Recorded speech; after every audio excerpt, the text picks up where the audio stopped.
Olá, este ano teremos eleição para a escolha do novo prefeito de Rio Preto. E para ajudá-lo nessa decisão tão importante, a TV Câmara inicia uma série de sabatinas com os 6 candidatos a prefeito de Rio Preto.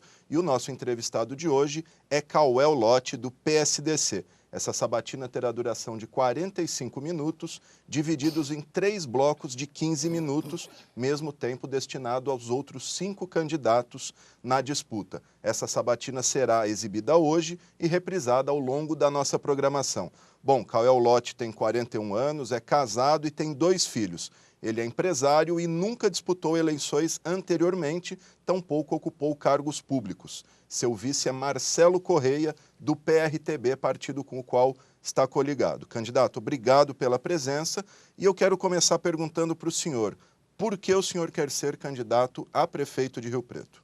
Para mim é um prazer enorme participar e eu acho que essa movimentação, né, dessa parte da imprensa é fundamental para que a gente possa transmitir as nossas ideias, os nossos projetos e tudo aquilo que a gente tem no coração para melhorar a nossa cidade. Bom, respondendo a sua pergunta, como você bem colocou, eu não venho de carreira de política, né? Eu sou empresário, eu fui executivo, eu sou riopretense, nascido e residente aqui.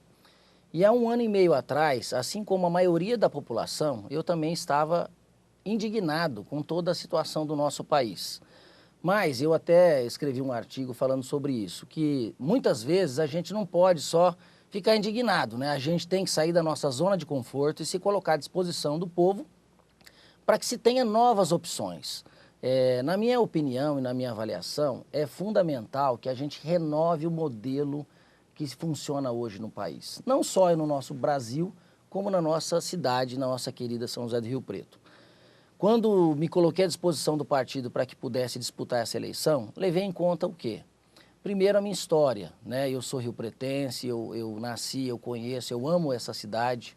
Segundo, a qualificação que eu tenho para que eu possa disputar, né? Eu sou administrador, eu sou pós-graduado em gestão de pessoas, eu tenho MBA executivo em gestão empresarial, eu tenho uma larga experiência de 20 anos atuando em grandes empresas e grandes corporações.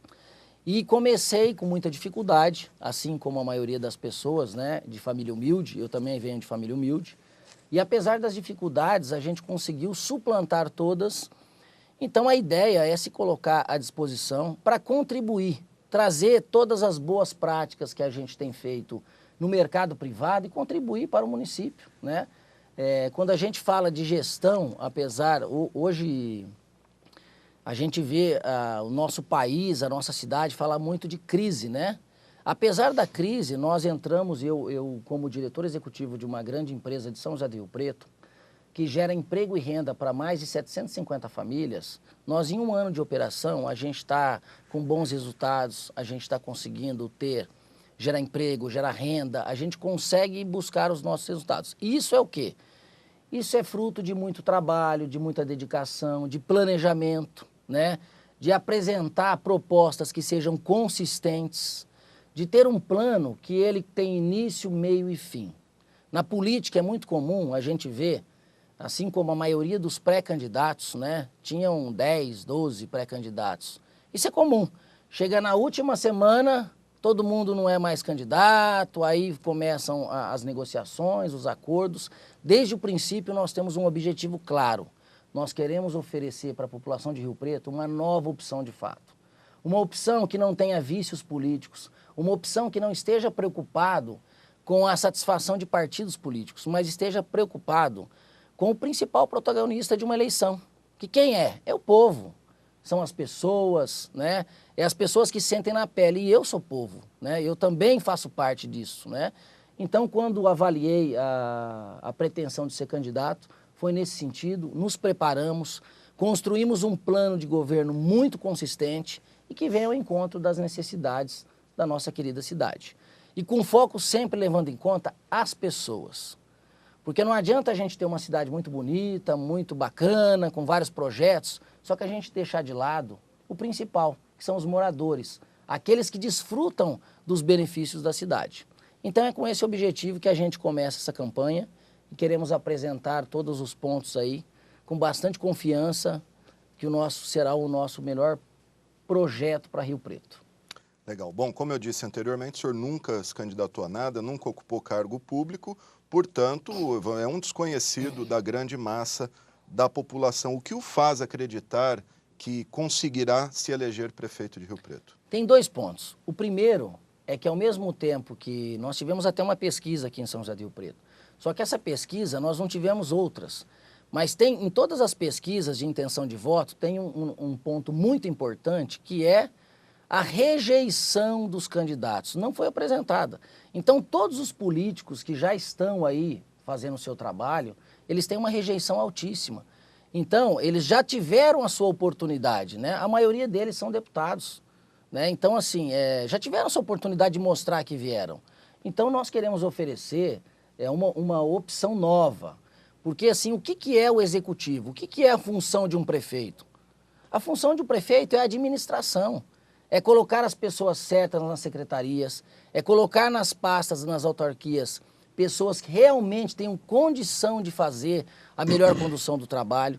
Então, o nosso mantra, o nosso tripé de trabalho, ele vem bem em encontro dessa situação, Alexandre, que é o seguinte: primeiro ponto, é uma gestão profissional, é uma gestão técnica, acabar com essa história de aparelhamento da máquina, acabar com essa história de colocar secretário porque é indicação de partido, nada disso. Nós vamos colocar as pessoas nas pastas de acordo com a competência que ela tem comprovada. Inclusive, nós faremos algo que eu acredito que é inédito, que é dar oportunidade para os funcionários de carreira, aqueles que no dia a dia carregam o piano. E muitas vezes eles fazem um trabalho para depois ter um político sair na foto como responsável pela pasta. E não é isso que a gente quer fazer.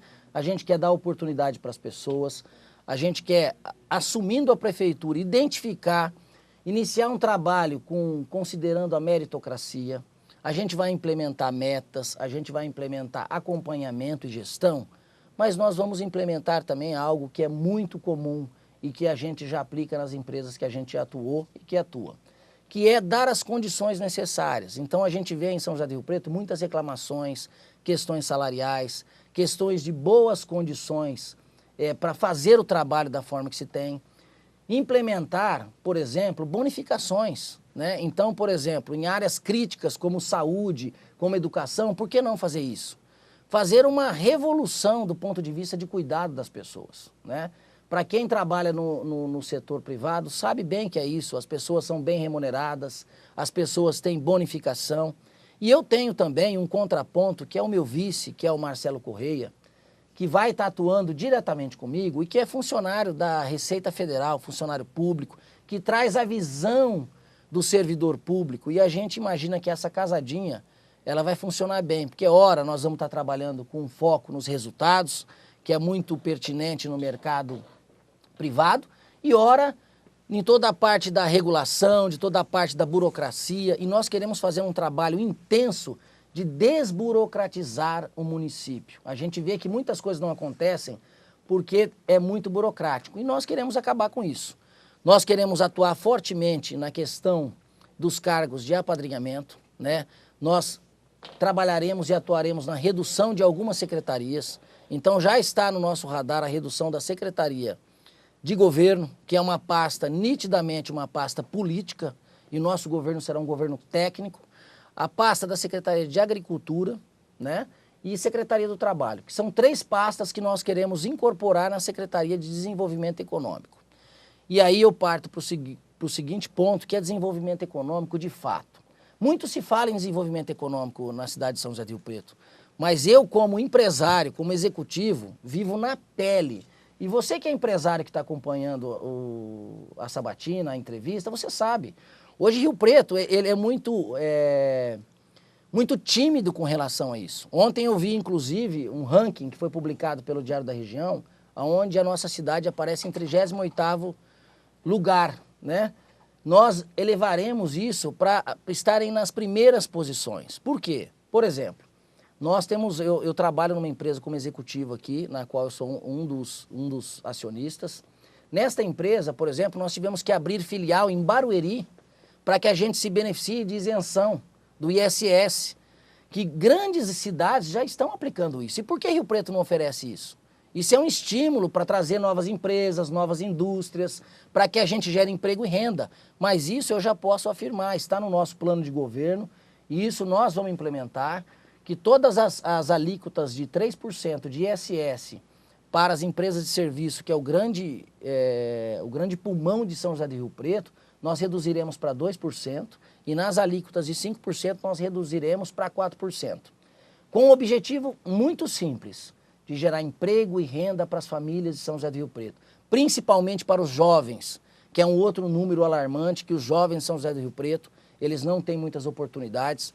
Eu sou um exemplo vivo disso, eu tive que sair com 24 anos aqui trabalhando numa empresa multinacional, eu fui buscar crescimento profissional fora de Rio Preto, porque aqui não tinha as oportunidades. Então atuei em todo o interior do estado de São Paulo, vivi 7 anos no maior polo econômico do nosso país, em São Paulo, como um executivo, cuidando de um orçamento grande, gerenciando e fazendo um trabalho que beneficiava milhares de pessoas. Também trabalhei em Curitiba, que é uma cidade modelo. Então a gente vai trazer todas essas boas práticas de um administrador bem-sucedido e que sabe o que fazer, mesmo em momentos de crise, para obter os melhores resultados. Então é nessa linha que nós vamos apresentar, e o povo certamente está atento. Nós vimos que as manifestações populares praticamente derrubaram uma presidente da República, né? Forçaram a mobilização do impeachment. Então, nesse mesmo sentimento de mudança, de renovação, é que a gente se apresenta, né? Eu confesso que existe um trabalho muito forte, Alexandre, de todos os grandes partidos para que não se tenha novos candidatos, né? A gente viu até na última hora a repercussão do próprio professor Manuel Antunes, que não teve a oportunidade de sair. Estendi meus sentimentos com relação ao que havia ocorrido e ratifico.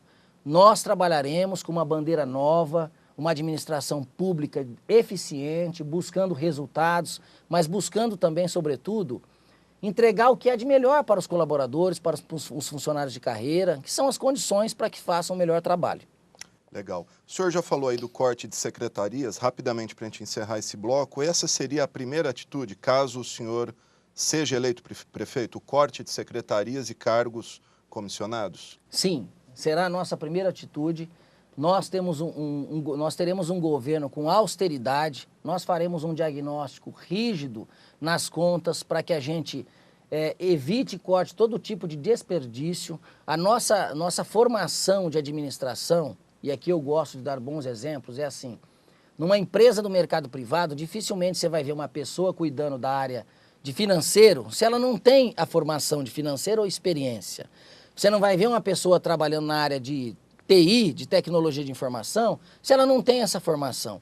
E isso, por conta dos acordos políticos, é muito comum na área pública. E isso nós não admitiremos, porque isso tem contribuído negativamente com o desenvolvimento do nosso país, que passa por uma crise, e do nosso município. Então nós teremos sim uma administração pública eficiente e daremos oportunidades também, porque à medida que a gente corta cargos políticos, a gente abre novos postos de trabalho para que a gente tenha concurso, que os nossos jovens tenham oportunidades, que pessoas da terceira idade também tenham oportunidades e que a gente melhore a qualidade de vida da família dos riopretenses.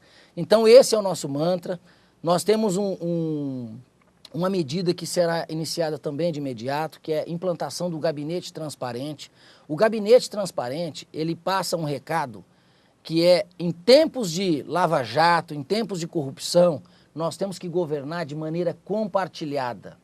Como é que a gente vai fazer isso? Nós teremos uma equipe técnica, eu ouvirei e estarei acompanhando, inclusive criarei um comitê de gestão em São José do Rio Preto.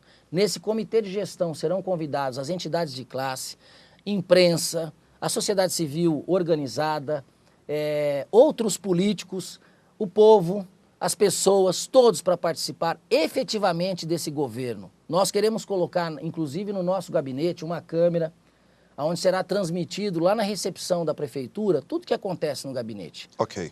Bom, esse é o candidato Cauel Lotti, do PSDC, participando desta sabatina aqui pela TV Câmara. Eu peço licença para o senhor, nós temos um rápido intervalo e já voltamos com mais Cauel Lotti.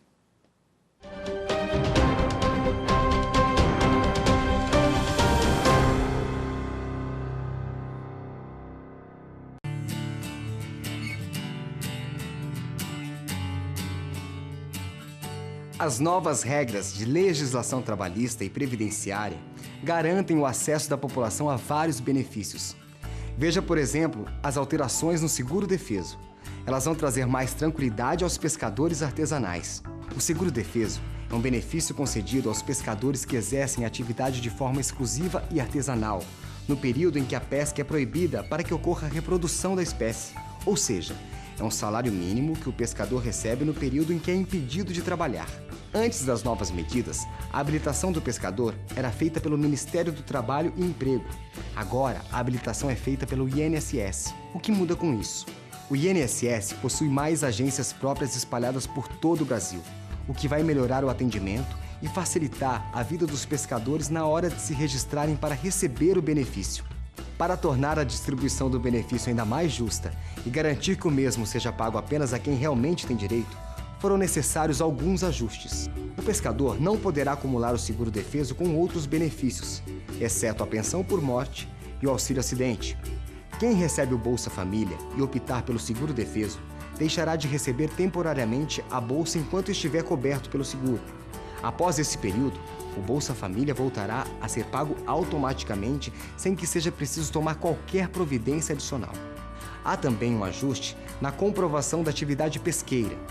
O pescador artesanal comprova sua atividade por meio de nota fiscal da venda do pescado ou pelo recolhimento da contribuição à Previdência por 12 meses. E para isso, deverá ter o seu registro de pescador há pelo menos 3 anos.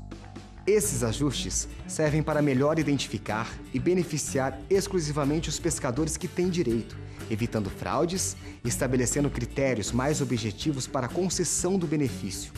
É por isso que as leis precisam mudar, para assegurar os direitos dos trabalhadores e garantir benefícios a toda a população. Isso é ajustar para avançar. Novas regras de acesso aos benefícios trabalhistas e previdenciários.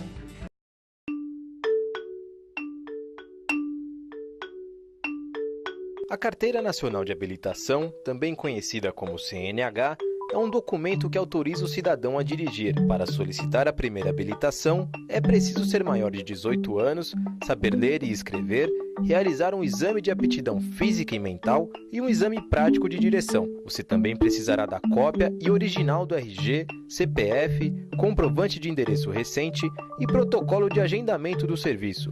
O agendamento pode ser solicitado pelo site Cidadão SP. Você será direcionado para o portal do Detran, onde deverá realizar um pré-cadastro. Pelo site, você poderá acompanhar o processo de emissão da sua primeira CNH e será informado sobre os próximos passos a seguir.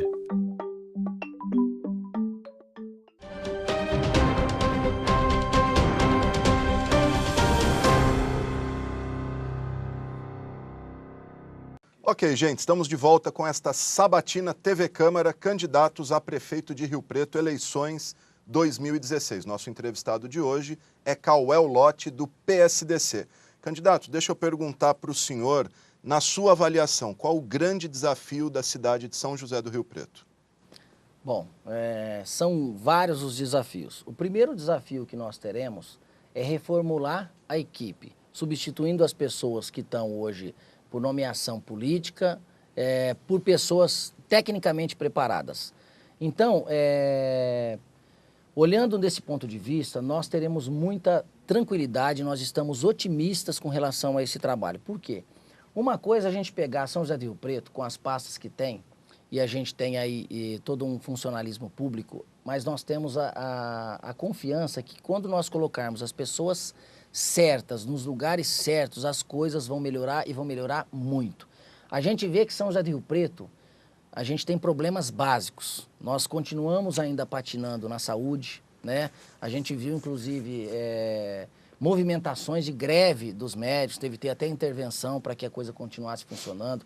A gente vê também questões na educação, que são um princípio básico, né?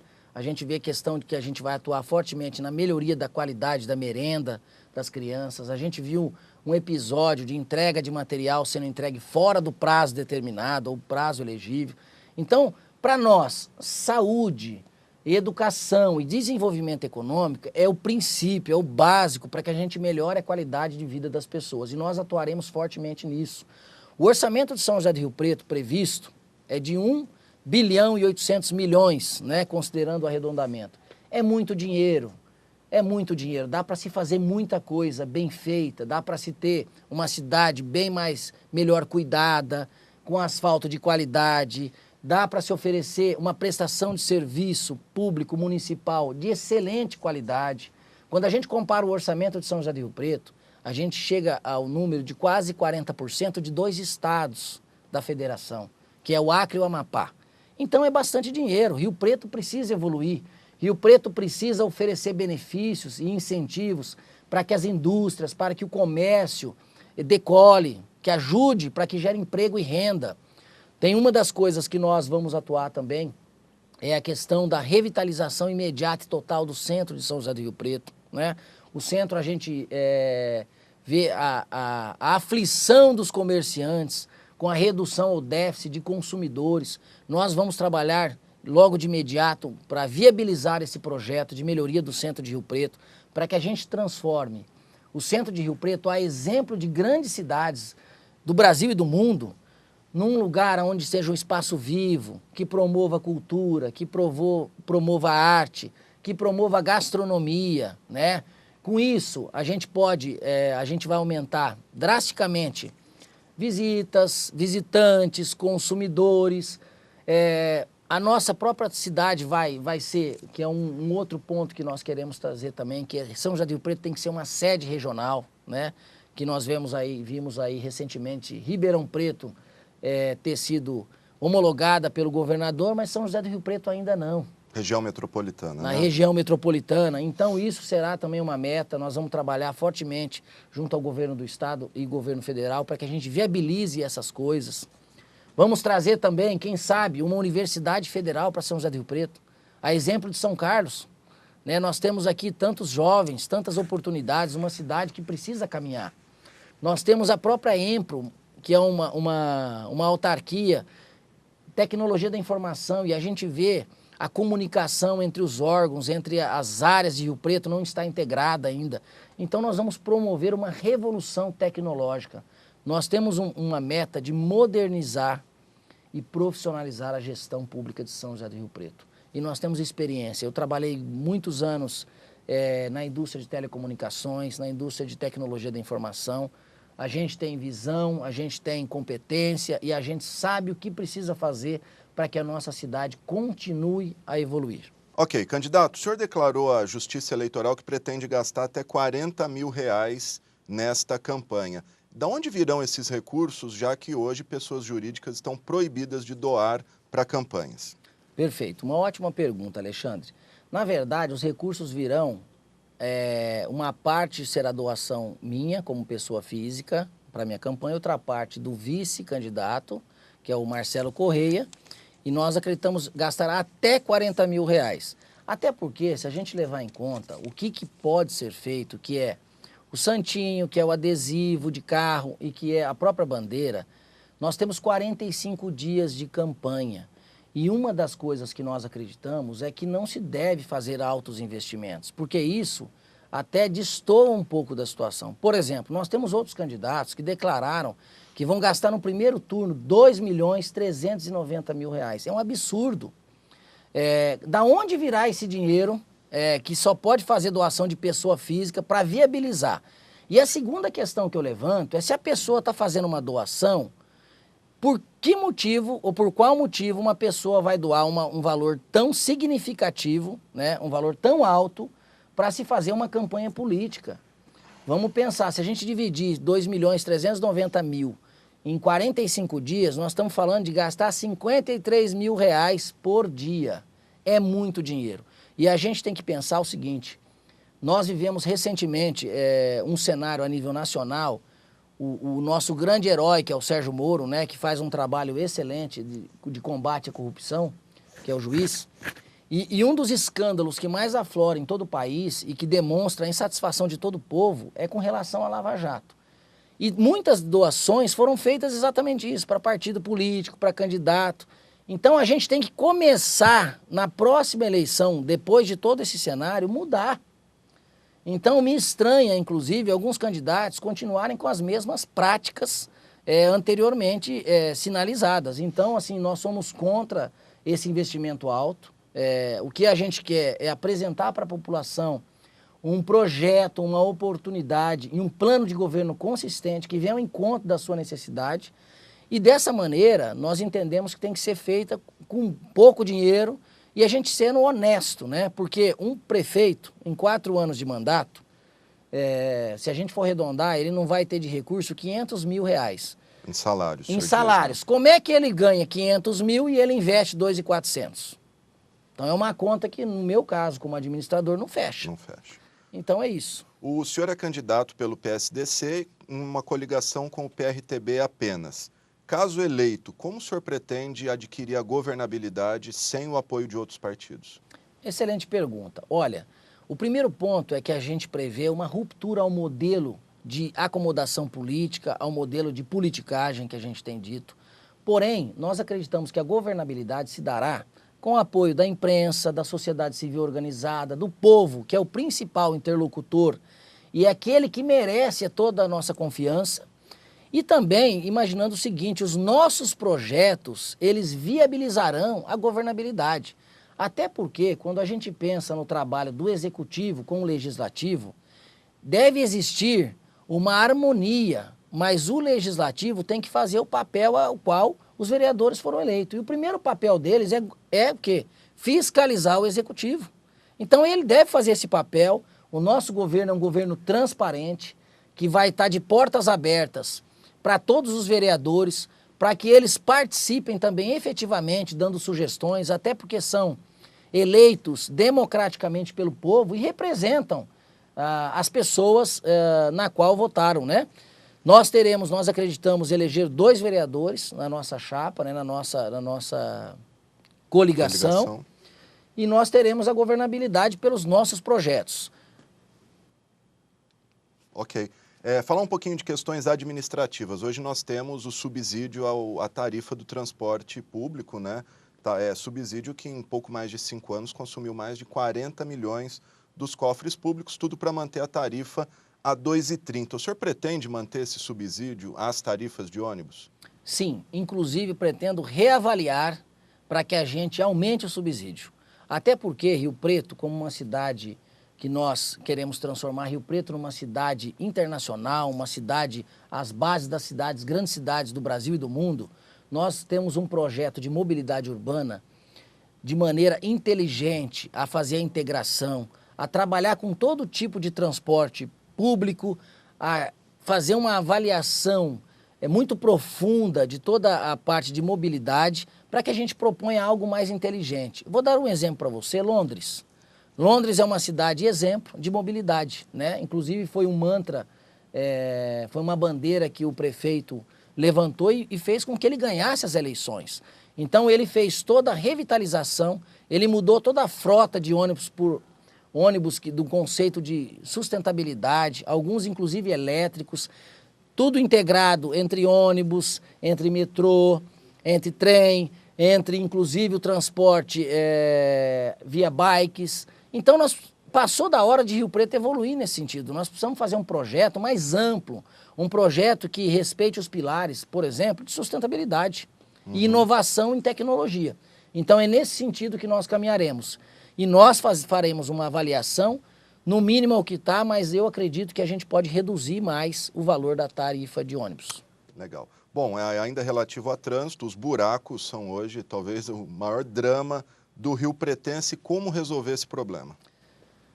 Na nossa avaliação, isso não é difícil, isso é simples. Nós temos uma usina de asfalto em Rio Preto, nós temos aí uma série de questões que estão sendo questionadas entre 2 construtoras, mas com um trabalho de aprimoramento nós vamos reduzir isso. Até porque, na minha avaliação, não faz nenhum sentido eu focar em grandes obras, como a gente tem visto, obras inclusive que ainda não se mostraram ao que vieram, né? Nós temos pontes que ainda foram prontas e ainda não estão completamente adequadas, e nós não estamos fazendo o básico. Então, antes de fazer grandes obras, nós precisamos arrumar as ruas das pessoas, o asfalto. A gente precisa começar do básico. É igual uma construção. Você não começa a construir uma casa pelo acabamento.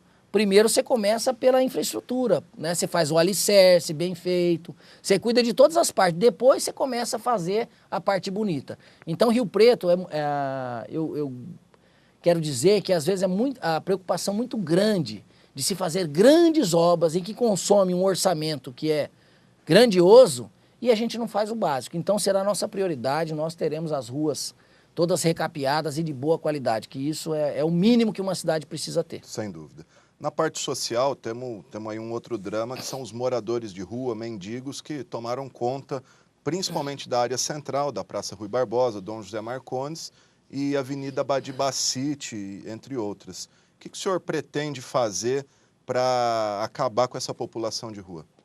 Na verdade, eu como ser humano, eu vejo isso e fico até triste, mas existe aí um trabalho a ser realizado muito mais profundo do ponto de vista da prefeitura. A prefeitura tem que se engajar nisso efetivamente. E aí nós temos parcerias que nós podemos fazer com igrejas evangélicas, igreja católica, com centro espírita. Toda essa turma que trabalha fazendo social e hoje faz bem feito, e outras pessoas, empresários, a população que está engajada. Então nós vamos fazer o quê? Um comitê para que a gente reestruture a área social de São José do Rio Preto. Porque não adianta a gente tirar ele da rua, nós precisamos fazer um trabalho de ressocialização, nós precisamos dar as orientações, nós precisamos dar oportunidades e a gente tem no nosso plano de governo isso bem delimitado para que a gente atue e reduza drasticamente. Isso é um trabalho, mais do que uma missão da nossa prefeitura, é um trabalho humano, para que a gente ajude as pessoas. E todo o nosso plano de governo está focado nas pessoas. O senhor é a favor da extradição dessas pessoas para os seus locais de origem? Porque a gente sabe que muitas são outros estados, outras cidades. O que o senhor pensa a respeito disso? Sinceramente, não. Eu acho que a gente não pode fechar os olhos, né? Falar assim, não é de São José do Rio Preto, então não tem valor. Muito pelo contrário. Nós temos que cuidar das pessoas que aqui estão, seja ele rio-pretense ou não. Inclusive, nós temos candidatos aqui a prefeito que não são de Rio Preto, né? Então, nós temos que usar a mesma máxima, considerando as pessoas como ser humano e dando todo o tratamento independente de onde são. Nós temos que cuidar das pessoas. Tá certo, gente. Esse é o candidato a prefeito de Rio Preto, Cauel Lotti, pelo PSDC, participando desta sabatina aqui pela TV Câmara. Peço licença para o senhor, nós temos mais um rápido intervalo e já voltamos com mais Cauel Lotti.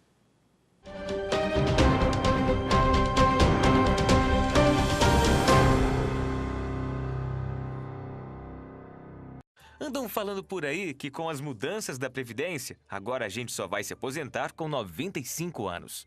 Mas será que isso é verdade? Bem, a única coisa que mudou com as novas regras é que agora existe um novo cálculo para quem quer se aposentar com o valor integral, escapando do fator previdenciário. Funciona assim: você soma a sua idade com o seu tempo de contribuição. Essa conta tem que dar 95 pontos para os homens e 85 para as mulheres. Pontos, não idade, entendeu? Por exemplo, João tem 60 anos e contribuiu por 35. 60 mais 35 dá 95, ou seja, João pode se aposentar com o valor integral. Lúcia tem 55 anos e contribuiu por 30. 55 mais 30 dá 85. Então ela também pode se aposentar com o valor integral. Portanto, o boato de que a gente só vai se aposentar com 95 anos é mentira. Agora que você sabe, aproveite e #compartilhe a verdade.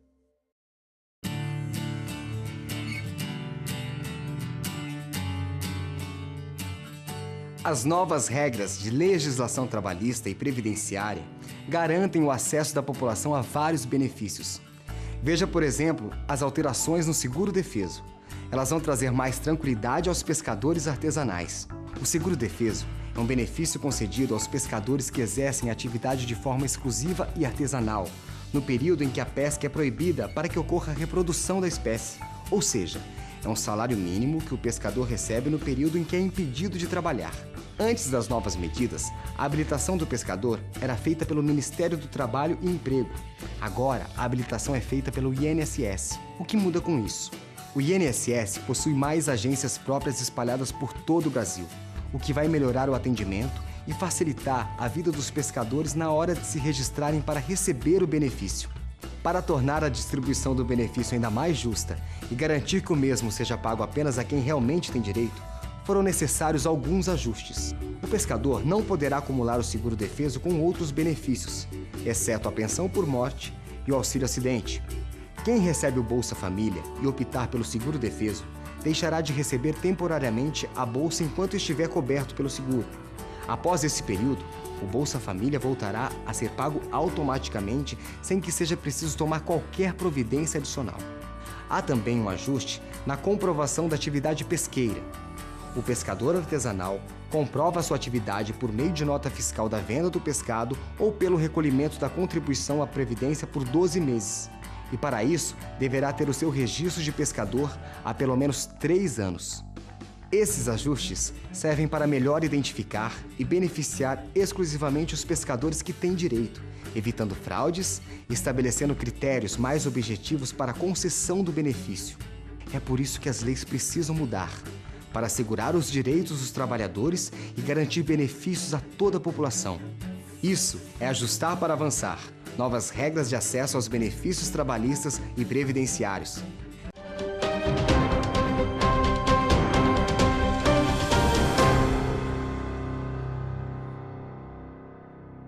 Ok, gente, estamos de volta para este terceiro e último bloco da sabatina com o candidato a prefeito de Rio Preto, Cauel Lotti, ele que é candidato pelo PSDC. Candidato, eu pergunto para o senhor, uma das críticas mais unânimes ao atual governo foi o desmonte da cultura. Eu queria saber do senhor se o senhor se compromete, essa que é uma reivindicação da classe, a destinar 1% do orçamento, pelo menos, à Secretaria de Cultura. Olha, uma ótima pergunta. Eu recentemente conversava com amigos sobre isso, sobre até o festival, né, que não está acontecendo. Sim, nós retomaremos, sim, todo esse projeto. Inclusive, isso faz parte até do projeto que nós temos no nosso plano de governo, de não só na revitalização do centro, mas para que a gente crie ambientes locais para que se multiplique a cultura. Isso é a inclusão social, isso é a inclusão à cidadania, isso está previsto no nosso projeto e nós faremos. Inclusive, por exemplo, né, nós temos o Centro Regional de Eventos e outros ambientes que não estão sendo utilizados na nossa avaliação da forma adequada. Por exemplo, hoje o município carece de investimentos, carece de desenvolvimento. Quando a gente fala de cultura, a gente fala de um tema amplo e a gente pode trazer, eu vou dar um exemplo para vocês. Quando a gente faz, por exemplo, aqui, uma conferência, Rio Preto pode ser sede de conferências nacionais e internacionais, a gente traz gente com dinheiro, conferencistas que podem gastar. Então, vou dar um exemplo, se a gente fizer um evento no Centro Regional de Eventos, com 30 mil pessoas, cada um consumindo R$400 no município, isso é um dado que eu vi recentemente de um grupo de empresas que faz evento, que tem uma estimativa que cada um deixa na cidade ou no município R$400. Então, se a gente fizer 30 mil participantes vezes R$300, nós teremos um incremento de 12 milhões na cidade, que vai ajudar você, taxista, o comerciante, o pessoal que trabalha na rodoviária, no aeroporto. Enfim, o comércio local vai gerar o quê? Turismo, vai gerar atratividade para a nossa cidade. Então, nós temos projetos que têm totalmente ligados à pasta da cultura, que são cultura com desenvolvimento econômico. Então, a gente quer criar e retomar essa pasta que faz parte, né, da nossa cidade. Podemos contar com 1% na cultura? Sim, da sua... sim. Legal. O senhor falou no começo dessa entrevista a questão da perda de empresas por falta de incentivos fiscais e tributários. Vamos aprofundar isso. Qual seria a estratégia do senhor para recuperar esse parque industrial nosso que hoje vai aí de mal a pior? Perfeito. É um ótimo tema, muito obrigado pela pergunta. É assim, a primeira estratégia é a gente reduzir, a partir do primeiro dia de mandato, nós já vamos retomar isso. Nós vamos reduzir as alíquotas de ISS de 3% para 2% e de 5% para 4%, objetivando o aumento no emprego e na renda dos jovens e da família de Rio Preto. Isso, você pode até falar assim, mas isso não vai reduzir os investimentos, ou os cofres públicos?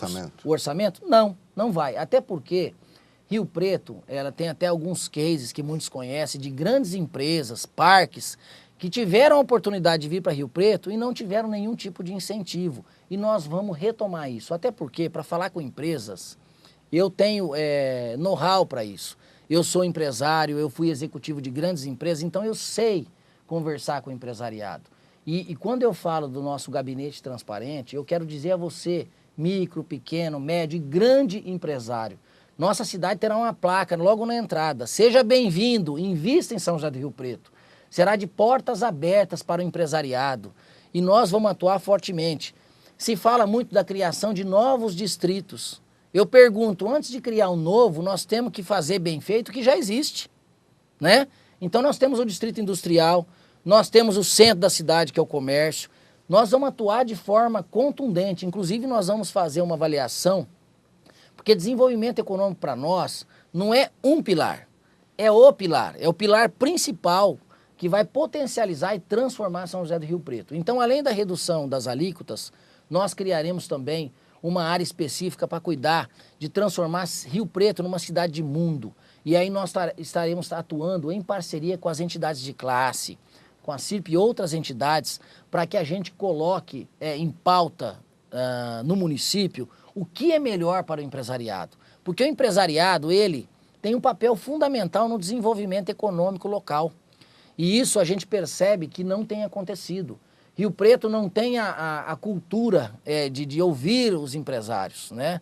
Isso é muito bonito, todos os candidatos falam, não, os empresários. Mas o empresário que está nos ouvindo, que está apresentando e está vendo todo esse trabalho, ele é testemunha. Hoje não existe essa prática. E o que nós queremos estabelecer é uma relação muito mais próxima. Até porque quem é empresário sabe o que o empresário sente e que ele precisa de incentivo, né? E os incentivos serão de todas as maneiras, desde incentivos fiscais e até mesmo outras modalidades, né? Que a gente vai criar em parceria, em conjunto. E ouvir também o que é necessário, de que forma o município pode te ajudar. Então nós estaremos de portas abertas para ouvir as entidades de classe e também os empresários. O senhor citou a CIRP e outras entidades empresariais. Uma das reivindicações deles, a revitalização do centro, o senhor já disse que está no seu projeto. E a questão do horário do comércio, a flexibilização do horário, que tem uma queda de braço aí entre empresários e comerciários, que um quer, o outro não quer. Qual a opinião do senhor sobre isso? A minha opinião é que nós devemos retomar essa pauta e o governo tem que participar efetivamente. Então vamos trazer as partes e vamos conversar. Vamos ver o que é melhor para o município, o que é melhor para os empresários, o que é melhor para os comerciantes. E o que for melhor, nós iremos apoiar. Porque nós não temos a cultura nem o hábito, Alexandre, de fazer um governo onde a gente manda e as pessoas obedecem. Não, nós temos o hábito de fazer um governo compartilhado, uma administração compartilhada, ouvindo as partes, ouvindo as pessoas e tomando a melhor decisão. Então eu acredito que a melhor maneira é ouvi-los e chegar a uma decisão que fique boa para todas as partes. Sem dúvida. Nos últimos anos, Rio Preto foi beneficiado aí por uma enxurrada de recursos, talvez inédita na história da cidade, situação que não deve se repetir, até pela mudança de governo, crise econômica, etc. Como governar sem a ajuda de governo federal, e principalmente federal, e também o estadual? Olha, nós faremos as parcerias, estaremos muito próximo ao governo estadual, ao governo federal, mas independente dessa ajuda, nós acreditamos num pilar muito importante, que é as parcerias público-privadas. Nós temos grandes empresas no Brasil e no mundo querendo investir no país. E nós promoveremos ações a mostrar para essas empresas, para esses conglomerados, que Rio Preto será uma cidade atrativa. Nós vamos avaliar todo tipo de benefício para atrair. Nós pegamos, por exemplo, uma cidade que eu quero citar aqui, Barueri, que está em número 1 no ranking. Barueri tem um PIB similar a países. Por quê? Porque oferece benefício, porque conversa com o empresariado, seja um empresário nacional, seja um internacional. Então, essa praia, a gente sabe bem como funciona, né? A gente atua em parceria com empresários, a gente tem hoje uma empresa que em um ano gera emprego para 750 famílias em todo o Brasil. Então é nesse sentido que nós vamos construir. Nós vamos fazer Rio Preto evoluir com parcerias público-privadas e investimentos aqui. O exemplo que eu citei de Londres, por exemplo, quem viabilizou o projeto de bikes, onde eles têm um projeto muito bacana, que oferece à população bicicletas em locação, foi um banco privado que incentivou e apoiou. por que não nós não trazermos outras parcerias similares a essa em outras áreas para São José do Rio Preto? Então estaremos conversando com empresas para que a gente viabilize os investimentos necessários. Agora, tem um dado que é muito importante, que é assim, aos moldes de gasto de campanha, comparado com a nossa, nós sabemos fazer mais e melhor com muito menos. Então é isso que nós estaremos, uma gestão com austeridade, com controle de gastos, com menos apadrinhamento, nós cortaremos gastos desnecessários, desperdícios, obras que gastaram milhões e que nem sempre geram o impacto positivo e o mais prioritário para a população. Então nós priorizaremos as ações naquilo que é mais importante. E que é mais importante para as famílias, para o povo, para as crianças, para o município de São José do Rio Preto. Sem dúvida. O senhor defende o projeto da retirada dos trilhos da cidade ou acha que eles podem ser aproveitados dentro da mobilidade urbana? Olha, eu antes de falar de sair dentro da cidade, eu gostaria de ver esse estudo, essa análise. De princípio, eu defendo que ele saia. Sim, eu acho que a cidade pode fazer. Agora, quando a gente olha o que acontece nas grandes cidades, a gente vê o seguinte, os trilhos passam pela cidade. O que precisa é fazer o quê? É para fazer um projeto de modernização, né? Então, muito se fala de algumas coisas. Hoje a gente tem lá a malha que passa, a gente precisa melhorar a sinalização, a gente precisa melhorar vários pontos. Nesse aspecto, eu pego esse exemplo e extrapolo para outros tantos que a gente precisa melhorar, Alexandre. Com uma boa gestão, a gente fazendo acompanhamento, a gente melhora a sinalização, a gente melhora os custos do transporte, a gente melhora os horários, a gente avalia um projeto mais amplo. Então, Rio Preto precisa de um projeto de mobilidade amplo e que seja integrado. Não adianta a gente falar só do trem e não falar do ônibus, né? Dos ônibus. Então, nós temos que fazer um projeto totalmente integrado, inclusive com parcerias público-privadas, onde a gente consiga viabilizar uma evolução tecnológica e sustentável para a nossa cidade. Então é nesse sentido que nós caminharemos. O senhor falou bastante de Londres. Londres chegou a um ponto da questão da mobilidade de cobrar pedágio para carros que circulam no centro. Rio Preto a gente enfrenta esse drama de estacionamento, excesso de carro. O que fazer? Qual seria a proposta do senhor para esse problema pontual? No projeto de revitalização do centro da cidade, nós contemplaremos isso. Então, assim, quando a gente pega grandes cidades, a gente vê que os espaços são melhor aproveitados, que se prevê estacionamento suficiente e que atenda ao comércio local. Então, quando a gente fala de um projeto de revitalização do centro, de mobilidade urbana, as coisas são integradas. São integradas para que a gente entregue o melhor para todos, seja para o comerciante, seja para o visitante, seja para o consumidor que está visitando e seja para o pedestre, para aquele que está visitando, que está indo com a família passear. Então, por exemplo, quando a gente fala do centro, nós precisamos um sistema que funcione, um espaço bonito, vivo, que valorize a arquitetura da nossa cidade, a cultura, a arte, com segurança, com boa iluminação, com um bom espaço de transição. Tudo isso nós faremos de maneira planejada e será viabilizado contemplando essa necessidade. Tá certo, gente. Esse é o candidato a prefeito pelo PSDC, Cauel Lotti, participando aqui desta sabatina, essa entrevista aqui na TV Câmara, que também teremos todos os outros candidatos participando. Cauel, obrigado pela presença e eu deixo esses 2 minutinhos finais para você falar aí o que você quiser, dar o seu recado ao eleitor. Tá joia. Obrigado, Alexandre. Bom, primeiro passo, quando nós decidimos que iríamos nos candidatar, nós ouvimos as pessoas. Eu andei em vários pontos de São José do Rio Preto, eu falei com empresários, eu falei com comerciantes, eu falei com muitas pessoas na Zona Norte, eu falei com as pessoas que necessitam e clamam por mudança. Então eu quero começar dizendo o seguinte, para você que sempre dizia, não tenho opção, agora você tem. Eu sou jovem, eu tenho formação adequada, eu sou administrador, eu tenho pós-graduação, eu tenho MBA, eu tenho uma experiência de 20 anos atuando em grandes empresas.